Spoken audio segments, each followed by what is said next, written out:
Hello, good evening, and welcome back to coverage of MXP LA. My name's Hayu. I'm here with Jason Yu. We are bringing you all the action from the modern 20K at this awesome event hosted by Laughing Dragon. We are sponsored by Heavy Player, we are sponsored by TVU Network, and we are about to go into the last round of Swiss here on Saturday. So players really looking to try and get that 6-2 record, get themselves into Sunday's competitive play, Jason. For the players that we're going to be watching, they're all going to be at 5-2 on that winning in bracket. How do you prepare yourself for a match like that? Well, the way I like to say it is it's just a match of Magic. You're just winning a match of Magic, or trying to win a match of Magic. It's no different from any other match of Magic. There may be higher stakes, but just treat it like any other game you would. Just play the game, play well, and maybe you'll win. All right. Well, both of the players that we have in the feature match area are definitely going to be hoping to do that. We are bringing you two of the 5-2 players. We have Gerardo on the left on Dimir control, going up against Oren Elek on the right on Mardu Energy. So a little bit of a kind of, I'm not going to say retro feel with this Dimir control deck, but it's pretty classic, right? It's got removal, it's got sweepers, it's got Snapcaster Mage, it's got Shieldred. Yeah, this is like kind of like take the interaction package that we saw from the Dimir Murktide list earlier, and instead of playing it with these efficient snowbally threats like Psychic Frog and Murktide Regent, instead play it with more card advantage, right? With Snapcaster Mage, with the One Ring, playing a bigger game, looking to go longer, not just looking to like establish an early threat and close the game out from there, looking to leverage your interaction more to make the game go long rather than to make sure that your threat isn't outclassed. Right. And for RNL, like it's Mardu Energy. It's pretty similar to the Mardu Energy decks that we were watching in the previous round. Orlin has brought both Goblin Bombardment and Thonia Nightmare, though. So we might get to see a little bit of reanimate action there from the Nightmare. We may not. We'll see. Still has the 3 copies of Nixilis. And with the players shuffling up here for the first game, it is do or die now for both of these players. Is winning in, lose and out for tomorrow. And Gerardo's hand is looking quite nice. 2 lands, has a counterspell, has a Liliana, has a Bowmasters. And it looks like a key for Gerardo at least. Yep, and a Shieldred there. Just a big threat to close out the game, gain some life. Really nice with the One Ring. Oh, so nice with the One Ring. And by the way, I want to give a shout out to Gerardo's mana base because he's playing 1 copy of Minamo's School of Water's Edge, and I want to see this untap the One Ring and draw a ton of cards. I love that. Yeah, I love it seeing one of Minamo's in these control One Ring decks. For sure. And Aura's going to keep the 6. Thoughtseize, it looks like, is hitting the bottom. It's a pretty tough decision to bottom a Thoughtseize against control. Yeah, I assume I didn't catch the rest of his hand, but I assume that he wanted to keep more threats in his hand rather than making sure to clear the way for threats. That does make a lot of sense. Here we go. It's Marshblats into Sacred Foundry. And signaling that we're going to see a 1-drop here from Oren.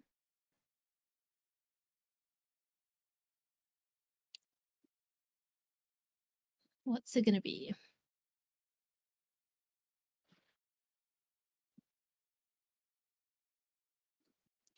It's God of Souls.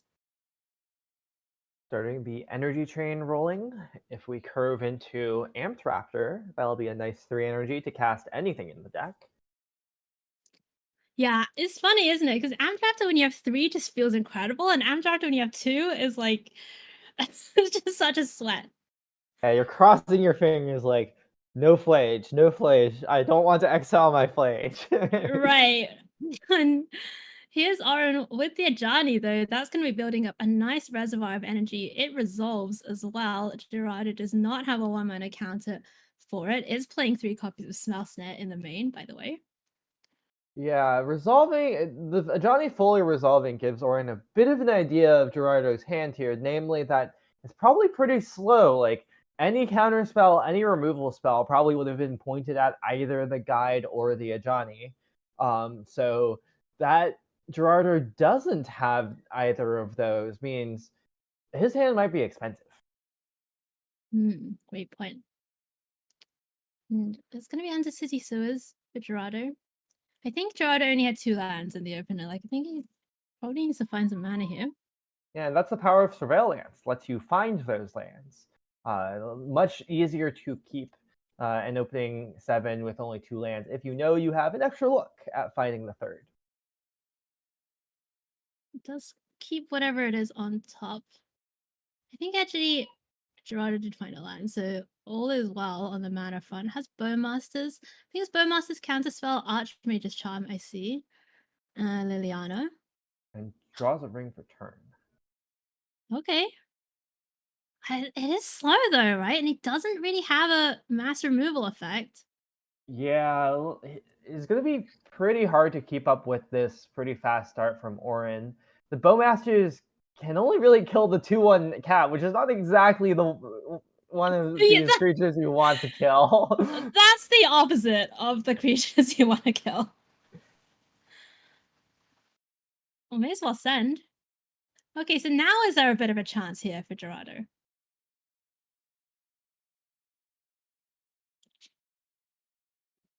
So probably not going to be killing the cat. Probably instead teaming up with the ping plus a 1/1 to block. Looks like the Ajani was pinged.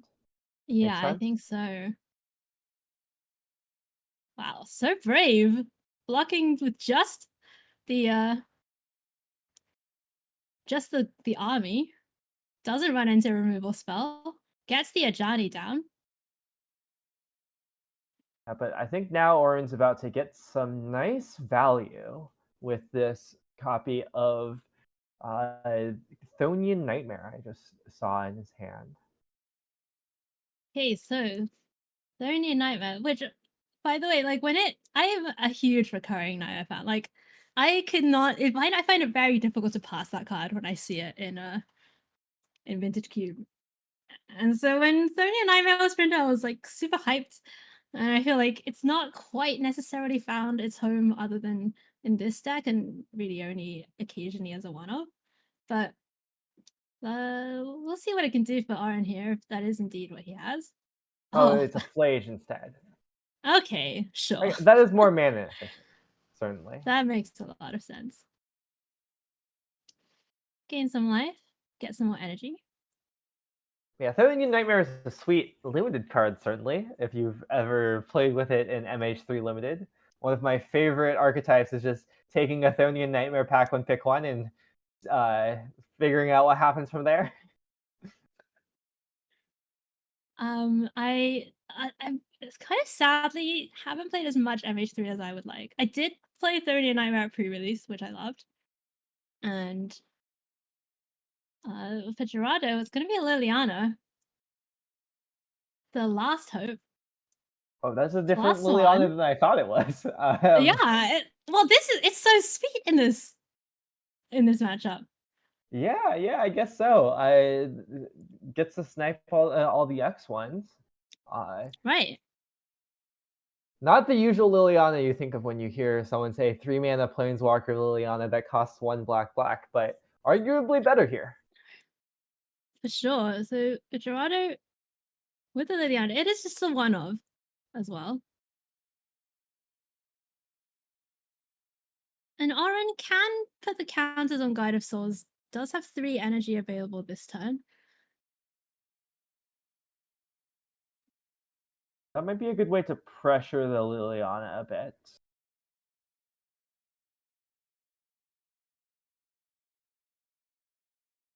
But then that makes the Chthonian Nightmare in hand a bit awkward because then you don't really want to sack the big Guide of Souls anymore as much.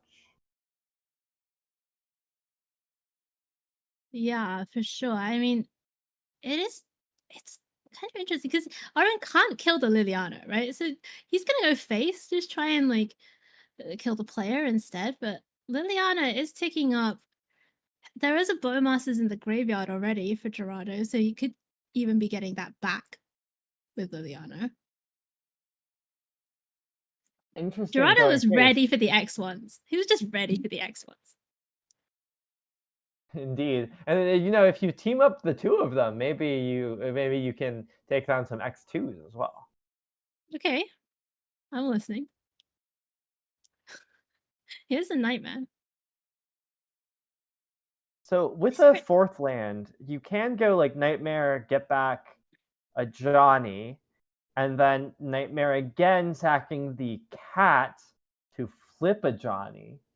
But it's not clear exactly how much that accomplishes, because then you're also like getting rid of your big Guide of Souls. You won't have that much of a board. You don't have a red permanent. We'll see what he decides. I mean, Orange just sent 3 energy on the guide as well, right? Like, it's so... Like, Yeah, I get it, but just the resources that he's burning through. Yeah, I mean, it's possible that his reasoning was like, okay, I'm gonna have a lot of energy, right? I have this Thonian Nightmare that's going to be like making energy, or at least staying even every time it like enters and leaves, right? Because everything in the Mardu energy deck costs 3 or less, and the only thing that costs 3 is Flage. Right. So with this surplus of energy, maybe it's just worth it to spend 3 energy to do an extra 2 damage, right? Even if it's not sticking around, just 3 energy, shock them, you know? Right. Now, back over to Gerardo's turn. There's Artemis' Charm. You can see some yoink action here. Or taking control of the 2-1, which does not anger Ajani. Ajani's completely fine with conscription. I see. I've had the 2-1 described as Ajani's brother, which I don't know if that's accurate or not, but that's my headcanon. Mm-hmm. And Oren, didn't play out the Nightmare. I guess you can't sack to Nightmare and instant speed anyway, right? It's the same as its sorcery speed. Just gonna fetch a Surveil. Interesting. Liliana goes up. Ajani presumably has 0 power.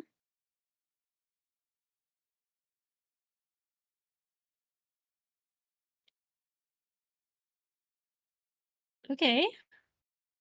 Goblin bombardment desired either. I guess there's not really any creatures on this side of the battlefield. I think he also needed to fill up the graveyard with Flage. Oh, I see. Just planning to escape Flage. Oh, that was the perfect 5? Okay, I see. Yeah. It was like bin anything, I think, at that point. Get rid of the cat. Well, Liliana is great, but I don't think this oh, and it has haste! It has haste from Arena! There's an arena. I forgot about the arena. Yeah, this play makes a lot of sense now. I was wondering, like, why not just Thonian Nightmare? But the real answer was because those cards in the graveyard were better there to escape to Flage rather than on the battlefield. Wow, this game turned around so quickly. All of a sudden, Flage on the battlefield, active, had haste, Oran's at 22, Gerardo's just down to 10 life. There is a One Ring available to Gerardo. Yeah, I mean, looks like it's the only choice he has. Okay. Yeah, play the Water Ray tapped. May as well draw. That's second Shieldred. I mean, Shieldred can do some amount of work with the One Ring, but it's still not clear if that can fully undo the huge amount of pressure this Flage is generating. All right, let's think about it. If Gerardo has an untapped land next turn, he can go Shieldred, leave up Counterspell. Oh, I love this play. Love this play. Legend rule the Ajani, flip the Ajani. Yeah, love to see it. Yeah, it's a cat. The window's really closing. Like, Yeah, but... okay, so Okay. on Gerardo's turn, Ring takes him down to 8. If he plays Shieldred and then draws 2, that gets him up to 12. And at 12 life, you can block the Flage theoretically, take 3 to the face, and take like another 2 or 4 from these cats, and then another maybe 4 damage from the Ajani. That's a lot of damage still, even with like Shieldred plus Ring. That's true. Like Gerardo's gonna need something else, right? Like the counter spell's just not doing it. Like he's gonna need another thing. Yeah. And it looks like Orin's getting back another Ajani. Okay. Running Sure. this Thonian Nightmare engine with the spare mana he has. It's just such tiny incremental bits of value. I love it. It's just it's I'm disappointed we're not seeing attack with Flage deal 3 to itself to gain 3 life. I guess the 3 life really doesn't matter at this point, but I don't know if that's what if there's like a destroy target tap creature. I don't know. in blue black no less, yes. Yeah. You gotta play around it, Jason. You gotta play around it. Okay, we are over to Gerardo, who needs to find something here.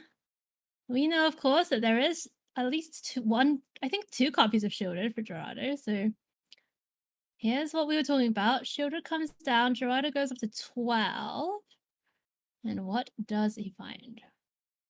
I don't know exactly how this Dimir control deck is dealing with this Ajani. There's 1 copy of Feed the Cycle, which can kill planeswalkers, but I guess Sink into Stupor can bounce it. Same with Brazen Borrower. But it's actually really hard for Gerardo to deal with this flipped Ajani. And it's just going to keep being a problem. All right.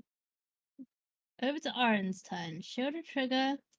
Then now Aaron has to kind of think about it. Shielded is on the battlefield. There's some possibility that Aaron gets 2 Ajani activations. Yeah, you can make a cat and then shoot the cat and then flip the other Ajani, but that's not very productive. Okay. My brain did not even go there, Jason. I'm not surprised that yours did, but well, I mean, it might be good that your brain didn't go there because it doesn't do anything to do that, right? All it accomplishes is flipping your other Ajani, which like doesn't do feels anything. like value. But the game actions, Jason. Game actions. Okay. Here's a fetch. What? Oh, it's revolting a fatal push. I see. Oh, okay. Okay, this makes a lot more sense. Now things are feeling a little bit better. That cat token was made this turn, I believe. Yeah, one of these cats should definitely not be attacking. A bit too hasty there. That cat token was made this turn. But other than that, we do have creatures coming in. The Ajani is still Shielded has what, 4 damage marked on her? Yeah, I assume. No. Because the Flage was killed in response to the Ajani activation, how it's worded, because Orin now no longer has any red permanents, the damage didn't happen. Oh, okay. That's smart. I love that. So the reason for this attack is mostly, just getting more damage across, possibly flipping the other Ajani, but like even without that, like there's a Thonian Nightmare in hand, like you can afford to throw away some creatures, you'll just get them back. I think Gerardo just took it. Yeah, it looks like that was what happened. So every Thonian Nightmare is 3 damage to face. So if if Gerardo took 5 down to 6, that is theoretically lethal. And yeah, looks like they agree. It's lethal. It's lethal. Gerardo didn't really account for that Thonian Nightmare, and Aaron Ehrlich is going to wrap things up here in game number 1. We're getting to the sideboard, and Gerardo Mendoza Cruz on Dimir control really needs to pull this one back in order to get through to tomorrow. Aaron is 1 step away from locking up that day 2 berth. And of course, both of these players really thinking about that top 8. It's 8-slot RCQ. There are only 200 players in the field, so the top 8, I assume, and I am the world's worst tournament maths person, Jason, but you know, with I think 13 rounds of Swiss, 200 and something players, I don't know the maths, but I'm assuming that X and 2 is live, very much live. Yeah, I would assume so. I'm not the best at like off the top of my head tournament math, but thankfully there are tools online that you can use to calculate that, and I guess I can pull one up right now.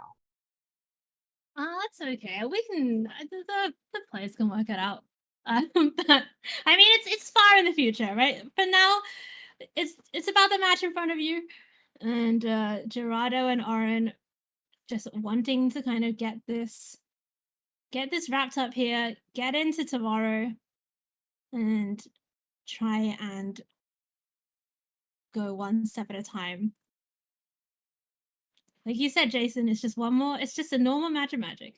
Yep, every tournament has matches of Magic. Every match is just games of Magic. Just play your best every game. And you might get there. If you don't, you can learn from your mistakes, improve. Just a continual just playing games of Magic.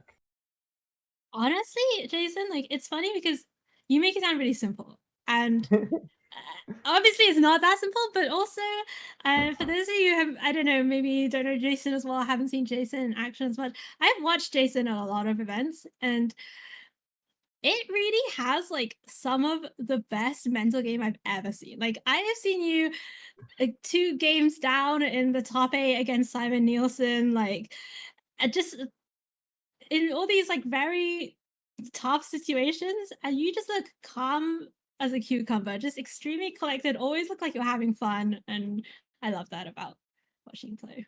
I enjoy playing Magic at the end of the day. Like, yeah, there might be sticks, but overall, I think it's just good to keep in mind. Magic is a fun game. Magic is a fun game. No, I think a lot of players could.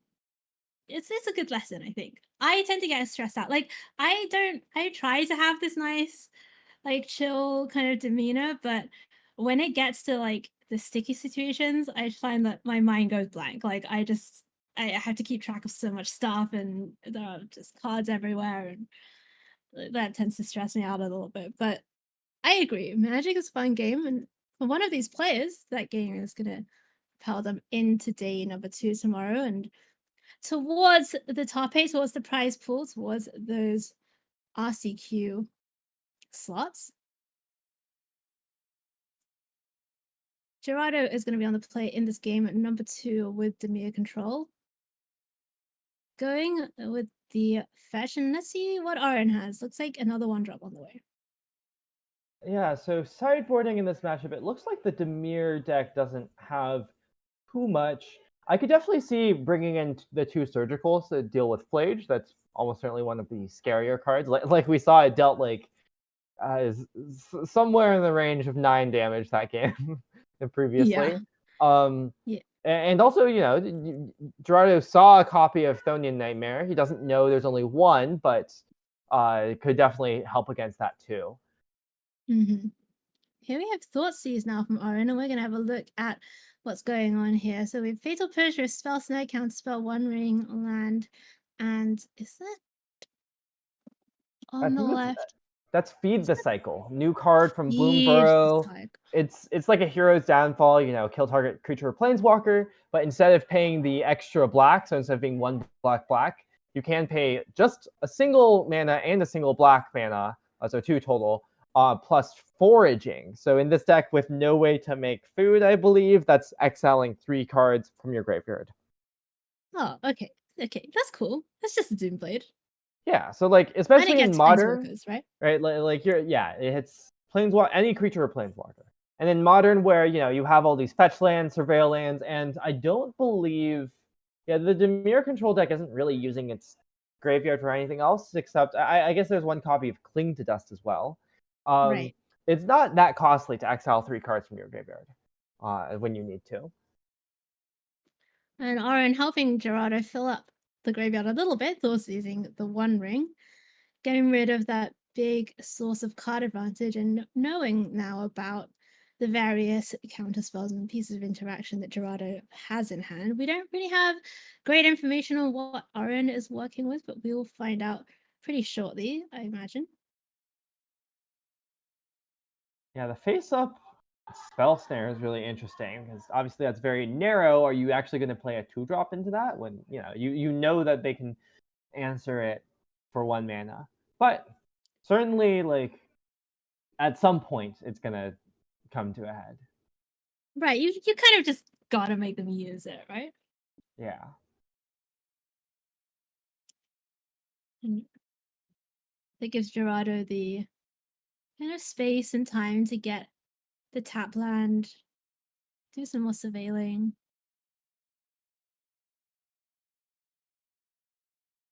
Yeah, I think interestingly, I saw in Orange Hand there was a Celestial Purge, presumably brought in to answer Shieldred. So if Shieldred ever comes down, Orin is prepared. Okay. Is that Meat Hook Massacre that Gerardo drew? Yep, that is a Meat Hook Massacre. Honestly, pretty okay against these Mardu energy decks. Lots of like X1s and X2s. Doesn't Right. kill a Flage, but hopefully you have other plans to deal with that card. Doesn't it just hard counter Goblin Bombardment? Yeah, that's true. It does. Well, I mean, obviously, you can still throw things with bombardment at your opponent's X1s or at your opponent's creatures, Sure. but like not gonna be bombarding the face pretty effectively. That's pretty funny. Um okay, I think we saw Guide of Souls, we saw some removal, we saw Static Prison. I think that's That's a the Thony Thonian Nightmare Nightmare. as well. Yeah, Yeah, it is, yeah. this is pretty smart. Playing the Thonian Nightmare first, so that Gerardo can't remove Guide of Souls in response. And Jason, aren't letting these things get countered, but all of these counter spells are kind of just filling up the graveyard, man. Indeed, that Flage is looming as a threat there, and like theoretically could come down as soon as next turn, right? Like fetch a Surveil, that's 2 more cards. There's another card. We're Hmm. basically there. So Gerardo needs to be prepared, and there is a removal spell, but that Flage is not going anywhere after that. It seems. Right. So, Lauren gonna go fetching. How's the Surveil land? Flage can eat up 5 cards. Orin will then have 1 card in the graveyard. Kind of, if we're thinking about the second escape, as it were. I mean, it looks like that's what this game is quickly moving towards. I assume Orin will escape the Flage, then it will be removed, and then maybe a couple turns will pass, and that looming threat of Flage will become very, very real. Wow. What a card. The fact that Arena of Glory was in the same set as well is just incredible, you know? Yeah, it's like kind of perfect, It makes the red for Flage. I mean, obviously you have to have red in the first place, but uh, like the double red, it's nice that you can pay the double red in. Right. Yeah, there's the removal. Okay, Gerardo, 12 life, untaps. Has a Bowmasters in hand. Believe there was a land drop, basic swamp for turn. Nothing to deploy in his own turn. We're going to go back over to Orin. Gerardo has a Bowmasters, and I believe there was one more interactive spell. Maybe I'm losing track here. The game is getting a bit low resource. Both players down to like only a couple cards in hand, and I believe has just 2 interactive spells in hand with Static Prison and Celestial Purge. So right, predictably does not want a third. But this is where Flage really shines. You can just keep playing the same huge threat over and over and over and over. Hey, well, Slate, yeah, just needs one more card in the graveyard to get escaped again. I think Gerardo has Meat Hook Massacre. That was the card I was remembering. Yes. Honestly, Orin could consider playing out the. This would be kind of a wild play, but Orin could consider playing out the Static Prison to temporarily remove his own Ocelot Pride. Maybe it says opponent, or just like not remove anything, just with the purpose of next turn moving that card straight into the graveyard to fuel Flage. They're probably casting Gigantha is a better use. And of course, now with the Ocelot Pride dead, that does make the 5th escape card. Yeah. Jason, I'm not as smart as you, and I would never have thought of that play, but maybe that might have benefited me in that spot. Hey, I'm just being inspired with what players earlier have done. Remember that match where 2 Static Prisons went to the graveyard to fuel Flage? That was pretty sweet. That was really sweet. We've seen some really sweet plays. I know this metagame is not the best. There's not that much going on. It's a lot of MH3 stuff, but honestly, like, we have definitely seen some really cool lines from the players here. Flage comes back again, and Gerardo loses the Bowmasters. Has Plague Engineer. There's that Minamo School at Water's Edge. Not that helpful at this time.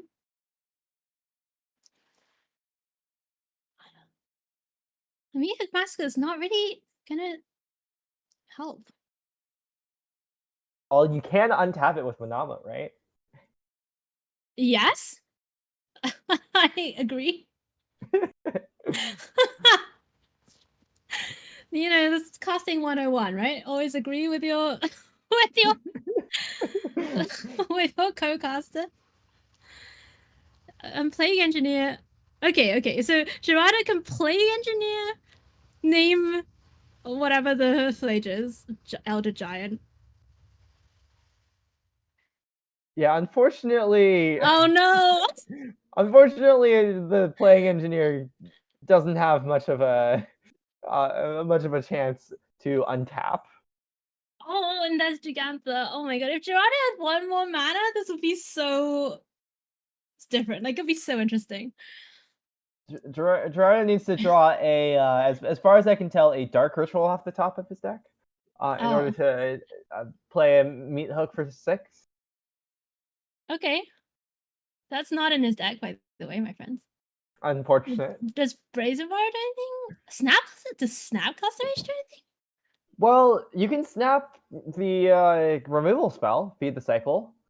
And that buys you a bit of time. It removes the Flage. Of course, you still have to deal with the Gigantha and whatever else Orin finds off of the top of his deck. But whoa, letting the attack happen. Whoa.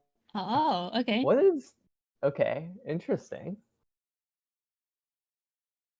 Yeah, I was not expecting that to happen, but Gerardo's gonna take the 3. It just feels like at this point Gerardo has mostly resigned himself to his fate. And to be fair, it's a pretty grisly fate indeed. Well, but also it's like, it's the end of a long day, right? Like, it's round 8, and he's been playing Dimir control, so he's been playing 45, 50-minute rounds every single round.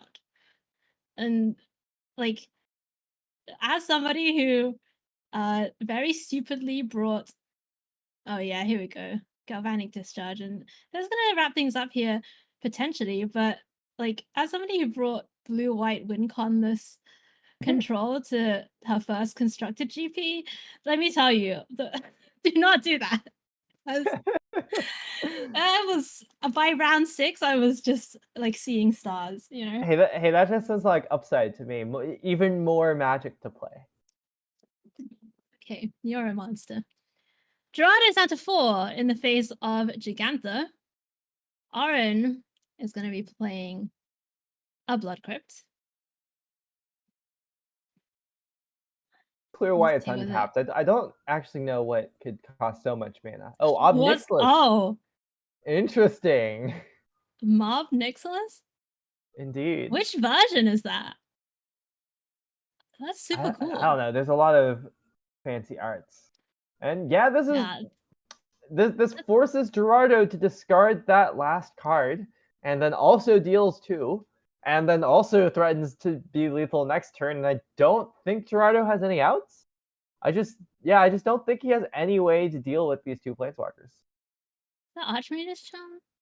I think that was a 1 ring, and unfortunately, Ob Nixilis says lose life, not damage, so the protection doesn't matter. Is that true? I'm not questioning your ability, just double checking. Each opponent, yeah. Yeah, I think it doesn't target, and it doesn't do damage. You're right. So. It's not gonna help him. Yep. Okay. Wow, Aaron Alec with Mardu Energy taking down the final round of Swiss, round number 8 against Gerardo with a Dimir control. And that means that Aaron is through to tomorrow, and Gerardo is going to go have a nice dinner with his friends and maybe come back tomorrow to play some side event action. But for Aaron Alec, congratulations. He is through to tomorrow. And Jason, that's got to be a nice feeling. Yeah, always good to lock up the day 2 qualification. Know that you get to play more Magic tomorrow, that you have a chance at making top 8, which in this case would be a RC qualification. Yeah, that is definitely something that these players will be aiming for. And of course, 20k prize pool, pretty sweet as well. There we go. We can bring up the prize bracket. $4,000 for first place. That is a good day at the office if you manage to make it there, and paying out all the way down to 32nd place, $250. Jason, there's 200 players, I think, in this event. So, just making it to day 2, I assume the field narrows quite a bit. Probably not quite to 32, but pretty close. So at that point, you're looking at you probably already have some pretty good chances at getting $250 at least. Yeah, I agree. I think I don't know the numbers. We've discussed this already, but it's going to be, certainly if you're 6-2 into day 2, you probably don't need that many more wins. Maybe 2 or 3 more wins definitely is going to lock you into some prize money. All right, so we do have backup Magic, my friends. From round number 8 is the last round of the day. So this is going to be the last round of Magic here on Saturday from MXP LA. We can go down to the backup match. I think we're going to join in game number 3. So this is the decider. We have Cody Molina, who we saw a little bit earlier, playing E-Tron, Eldrazi Tron. And, earlier when we saw Cody, it did not go well. He just got Nardu'd out. Nothing really could do. This time he's going up against Anthony Garcia, who is on Mono Black Necro.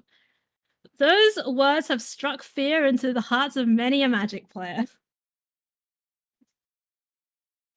This time is going to be a better matchup for Cody than Nadu. Well, of course, it's hard for it not to be a better matchup than Nadu, because Nadu is pretty definitively the best deck in Modern by many people's standards at this point.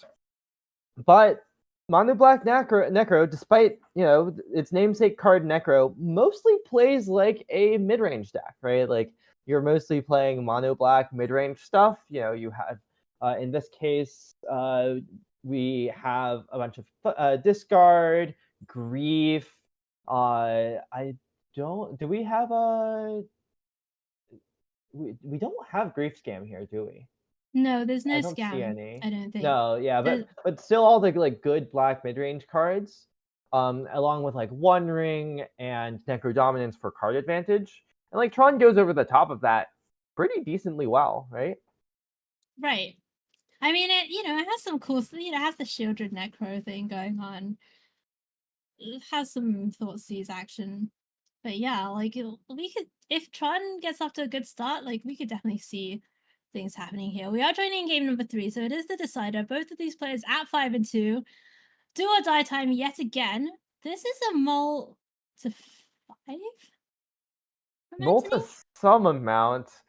Anthony put 3 cards on the table, but it looks like that was just deciding which 2 of those 3 were actually leaving the hand. Right, but he does get to keep a damping sphere. Damping Sphere pretty huge against Tron, especially with this fast start with Labyrinth and Map.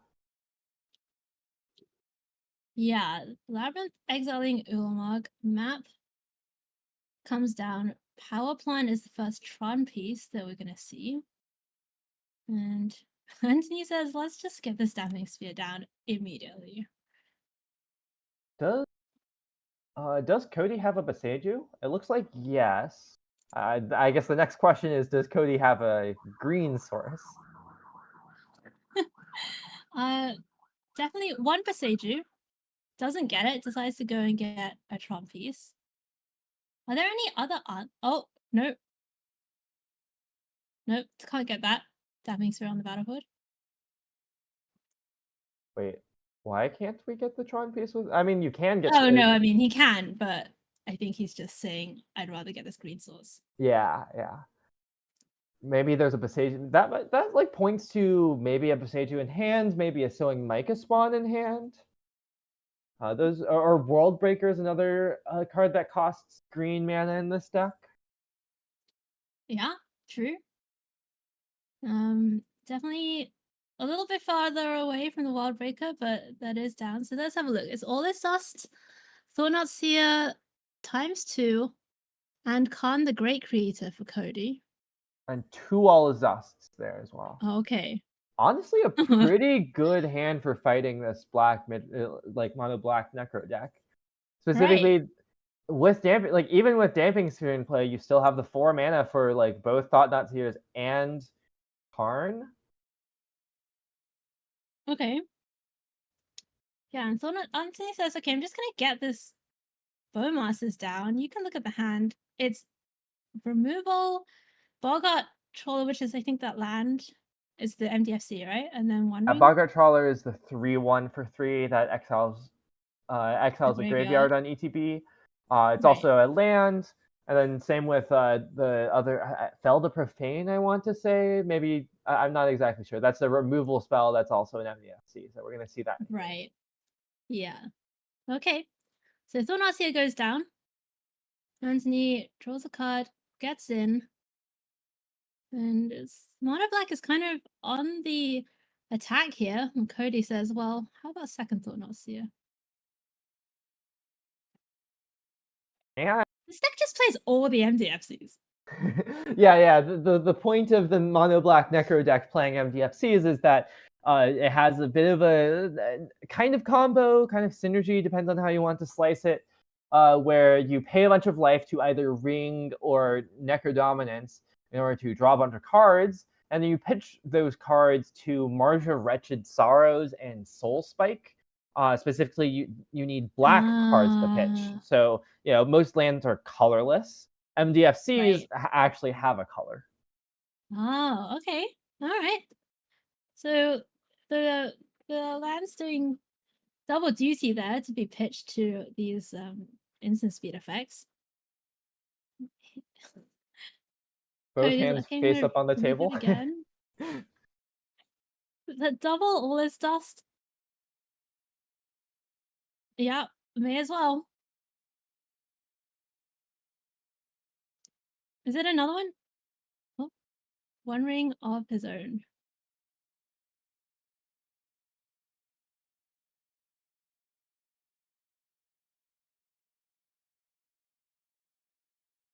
Like they're figuring out how damage on. Okay, look. I think the Thought Knot got 3 damage total marked on it. One from Yeah. the ring activation triggering Bowmasters, and 2 from the indestructible Bowmasters after revitalizing repass was played. Right. So not quite enough to take down the Thought Knot Seer. He's going to be coming back in again. What did Anthony find? It wasn't a land drop, or at least he didn't play it out if it was a land drop. Here we go. Ring versus Bowmasters, pretty classic. Pretty classic. Do you know the lore behind this? What is the lore? Well, okay, so Isildur, who is Elendil's heir, when he had the ring, you know the guy who was like didn't throw it into the fire, like didn't cast it into the fire? Uh-huh.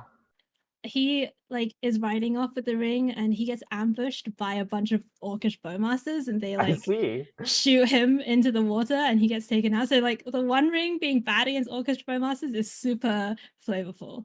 I did not know that, Yeah, honestly. it's really That's cool. really cool, actually. And Anthony Bowmasters is suddenly going off here. Yeah, but What was unfortunately, how did that land get on the battle? Oh, did he just draw that for turn? yeah, Anthony just drew it for turn, slammed it on the table, surveilled. Just like not much to do here, unfortunately. Both players are kind of in top deck mode. Cody technically has like 3 extra cards in hand, but they all cost 7, so can't really be cast. Right. But we're really seeing here how like Tron is so much better at top decking than a mono black mid range deck. Just like Well, everything in the deck is impactful. right. And Cody only 2 lands away from casting all this dust. Yeah, amusingly, all this only takes care of the Bowmaster and its token. True. Here's Thought Not Seer. So what's that? Okay, sure. It was Swamp. I mean, this token's doing a good job of holding it down. Yeah, but it's not going to compare favorably with this Devourer or the All Is Dusts that are coming down next turn, it looks like. I count 7 mana in play with the Talisman now. Right. So the clock is ticking. Let's see what Anthony finds. Oh, hello. I mean, it makes sense. Yeah. What's that? A 6/6? No, 5/5? I think that says 5, yeah. So you get to Yeah. trade with one of the Thought Knots, or get in for some damage. Looks like Cody's thinking, oh, I'm gonna kill it next turn anyways. Don't need to deal with it now. Would rather not give the opponent another card off of a Thought Knot dying. Yeah. But at the same time, 8 is not a free life total to be at. Now 7. Like the One Ring is ticking down, and Anthony does have 4 copies of Soul Spike. Maybe not post board, but certainly in the main deck. Right. This is okay. So I mean, I think Cody's tapping on the mana. There's gonna be all this dust here. Like, Anthony knew about this. This is why he made the attack. At least if you get the Bowmasters off the board, you can kind of draw cards without going too far down. Oh. Okay, March of Wretched Sorrow. That's gonna deal 4 damage. Anthony gains 4 life, draws a card. Still playing pretty low resource game. Like obviously All Is Dust, powerful spell, but in the end it was only taking out 2 creatures. There Right, just wasn't much on the board. right. So Another land, Anthony? land number 7 is actually kind of huge in some senses. Well, it depends on exactly what's in Anthony's deck post board, but that does allow you to hard cast those soul spikes. Okay. 4 damage to the face, pretty impactful when Cody's at 6 with a ring on 1. Right. I mean, if Anthony could just go 4 to the face, even like shielded or whatever is lethal, like there's so many hilarious lines here. And Anthony can fetch a surveil. Okay, what have we got here? Is that breaker patient? That's Devourer of Destiny, Oh, which okay. which has a caster to exile a colored permanent. Unfortunately, there are none of those on the battlefield right now. In fact, I think Cody would wishes that his Wrangler had a color. This is okay. Anthony is down to 7. Cody's at 6 with ring on 1. Anthony has a surveil, says, cut my deck. I'm gonna look. What is it? Oh, he's thinking about it. 1 mystery card in hand.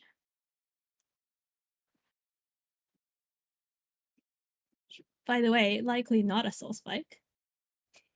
Probably not. And a revitalizing repass goes to the graveyard. Oh, Bowmasters, you go to Okay. 5. That's okay. I guess What not does that do? technically. So Soul Spike is now lethal. Grief? Take the Aulus Dust? Yeah, okay. Grief taking all his dust means that you can now chump again. Now it's possible Cody might have enough mana to. I don't. I think this isn't the case, but there's some world where Cody has enough mana to get back Ulamog on the end Oh, step with Labyrinth, then map for Beseiju on the I Sphere. I don't think that's enough. Yeah. Oh, I missed that Cody doesn't actually have Tron in play. I assumed with this many Tron lands in play, there would be 3 different kinds, but no, it's just all mines, I think. It's all mines, yeah. They call it a mine. Sorry, it's only gonna be Lord of the Rings quotes. Like, we've been casting for like 4 hours. I've eaten half a muffin all day, so I can only communicate in Lord of the Rings quotes from now on. Anthony Garcia with the Bowmasters, with the grief. Honestly, that grief is This grief is scary. yeah. Jason, we are so in sync. Obviously Cody wants to attack with a 6/6 and a 4/4, right? But if this attack is made, right, you can double chump, and then now you're Wait, wait, is 4 actually the left total? grief? Wait, if Cody's a 4, how is this not lethal? This must be lethal. I thought Cody was at 5. 4 makes the situation much more dire. Well, he took one from the ring. Yeah, no, I thought you thought he was at 6 and then yeah, I took one thought from he the was ring? at 6 going. No, I guess he was at 5, huh? Okay, so Okay. Hit you for Grief 3. comes Oh, in. what? All right. Something's going on here. We got something happening. Kozilek's command? Maybe? Could be. I don't know what else could tap this much mana at instant speed. It's gotta be. It's gotta be. Kozilek's command targeting grief, says Cody. That's gonna exile the grief. Make a billion spawns. Is Otherwise it a known as soul spike? 5. It's Oh not. no, it's shieldred. And Okay, but wait. Cody down to 1? Cody goes down to 1. Oh, and the Ulamog under the Labyrinth will seal the deal. I assume there's enough mana now. Is that? Yeah, there's like Because of the a billion Eldrazi. spawns. Okay. Yeah. Okay. 1 Yeah.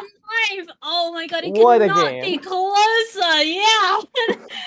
That was incredible. I am so glad we got to wrap up with that one. And Cody looks like he has gotten away with something. And my friend, that is super true. Like, that was incredible stuff there from Cody. Great play by both players. I mean, Mono Black Necro almost getting there with the Bowmasters with the One Ring, and that is the look of someone who has just played 8 rounds of Magic and is coming back tomorrow to do it all over again. Jason, wow, great stuff from both our players. Indeed. So that is it. Round number 8 wrapped up and done here at MXP LA. We have seen some fantastic games of Modern. There has been a lot of Nadu, definitely has been a lot of Bub, a lot of Bowmasters. But Jason, what are your thoughts as we close out day number 1 of this event? Well, I'm as always excited for and I guess dreading seeing the matchup spread going into day 2 because I certainly we had a bunch of non-Nadu matches on camera today as we were able to, but as the tournament gets closer and closer to the top 8, the Nadu decks presumably will be doing better and better. So we might see even more Nadu tomorrow than we did today. Yeah, that is definitely true. All right, my friends. So if you want to come back in tomorrow and catch what happens in day number 2 of this awesome event, the stream is starting back up at 10 a.m. Pacific. So be here at 10 o'clock in the morning Pacific time to follow our players as they make it through day number 2 all the way through top 8 until we crown a champion, send someone home with $4,000, and of course the top 8 home with those RC invites. Thank you so much, Jason, for being here with me. It's been fantastic. How have you found the booth on your first time out? I've been enjoying it a lot. I like watching Magic. I like everything Magic, so I really like having this opportunity to come and do some casting as well. And also, one last shout out. Apparently, the only undefeated player after day 1 was Paul Green, who unfortunately was not featured due to unfortunately being in 4 Nadu mirrors in a row, rounds 5 to 8. Doing well with Nadu, including in the mirror, apparently. We'll be excited to see how he does tomorrow. For sure. All right, my friends, let's say a massive thank you to Jason. Let's say thank you to Brad Rutherford and Andrew Ellenboken for taking us through the first few rounds of today. Tomorrow, you'll be joined by the awesome Dom Harvey, Will Hall, Aria Karanjamdani, and Norsing for tomorrow's The Rest of Swiss plus top 8. And of course, thank you to our awesome producers, Amber, Richard, Anu, everybody on the floor at MXPLA, Laughing Dragon, hosting this fantastic event. Thank you to our sponsors, Heavy Play and TVU Network. And don't forget, Heavy Play, you can go and use the code MODERN20K for a 10% discount. So definitely check out Heavy Play. And thank you to all the players and, of course, all of you for sticking with us for this event. And, of course, follow Anu's channel, does some of the best work out there in tournament coverage, really keeping the dream of tournament coverage alive. So thank you, Anu. Thank you, everybody. We'll see you back here bright and early, 10 a.m. Pacific tomorrow. Have a good one. Bye.